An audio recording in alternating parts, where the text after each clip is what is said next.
ఆ రోజు తనొచ్చి నా కాళ్ల మీద పడింది. నన్ను క్షమించండి అని అడిగింది.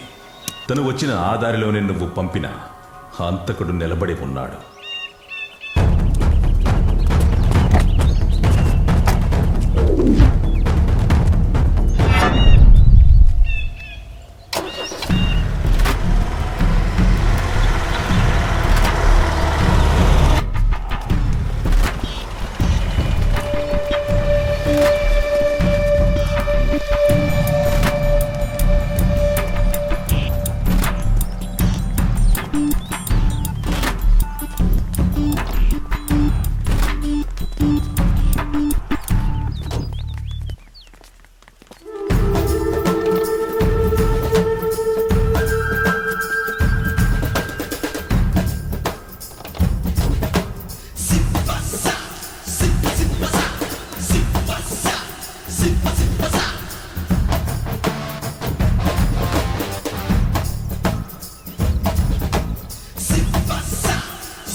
మీరు నాకు ఇచ్చిన డబ్బు పబ్లిసిటీకి నేను ఒక నిమిషం చలించిపోయాను.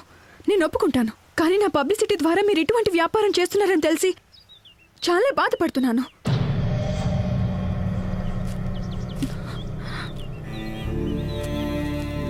మిమ్మల్ని ఓడించాలని నేను కొద్దిగా మొండిగా ప్రవర్తించాను.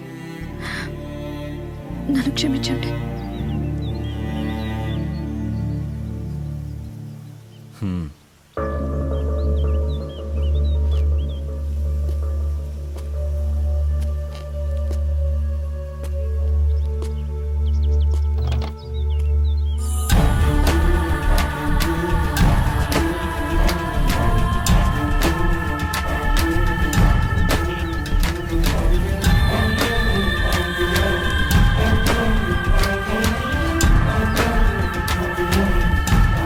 చనిపోయింది అనుకున్న పట్టాభి భార్య ప్రాణాలతో తిరిగొచ్చింది. జరిగింది ఏమిటి? ఛానల్ ని చూస్తూనే ఉండండి. చనిపోయిన పట్టాభి వైఫ్ ఇప్పుడు మన కళ్ళ ముందుకు వచ్చారు. వినీతను మీరు చూస్తున్నారు. అసలు ఇదంతా ఏంటి మేడం? అసలు ఇన్నాళ్ళు మీరు ఎక్కడున్నారు? అసలు ఏం జరిగింది చెప్పండి madam. Madam madam please madam ఒక్క క్వశ్చన్ ఆన్సర్ చేయండి మేడం.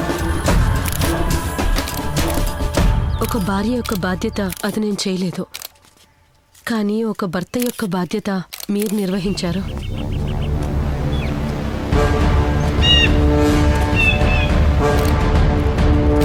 ఎస్ఐ గారు, వీడు మా చేతికి దొరికినప్పటి నుంచి వీడితో మేము ఒక చిన్న డ్రామా ఆడాం. అది కాకుండా పోలీస్ వాళ్ళు, మీడియా వాళ్ళు కేఆర్కే సామ్రాజ్యం లోపలికి వెళ్ళకపోవడం వల్ల ఇలా చేశాం. I'm sorry sir.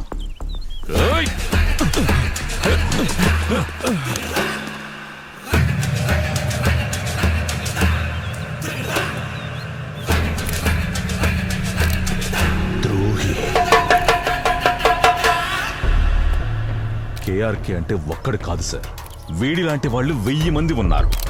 వీళ్ళు కలర్ఫుల్ గా ప్యాకెట్లు తయారు చేసి మనకు ఆశ చూపిస్తున్నారు. మనకిష్టమైన వాళ్ళ ఫోటోలు దానిపై ముద్రించి మనల్ని ఆకర్షిస్తున్నారు. దాన్ని చూసి మనం టెంప్ట్ అయి కొనేస్తాం. అవన్నీ కూడా వీళ్ళకి బాగా లాభాలు తెచ్చిపెడతాయి. మనకొచ్చేది మాత్రం మహమ్మారి రోగం.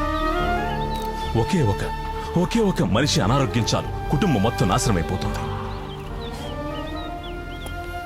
ఇంతవరకు ఎంతమంది చచ్చిపోయారో, ఎన్ని కుటుంబాలు రోడ్డున పడ్డాయో తెలుసా నీకు? అనాథ అంటే అర్థమేంటో తెలుసా నీకు? ప్రజలకు విషం ఇచ్చి డబ్బు గడిచే సమాజంలో ఉన్నాం.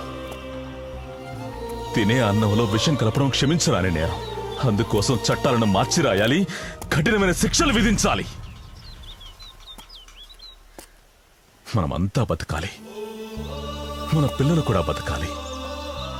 మంచి ఆరోగ్యం లాంటి సరికొత్త నాయకత్వం కావాలి.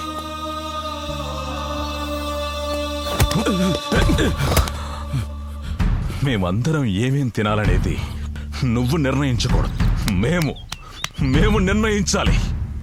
ప్రజలు నిర్ణయించాలి. ఇక మీదట రాబోయే తరం నిర్ణయిస్తుంది.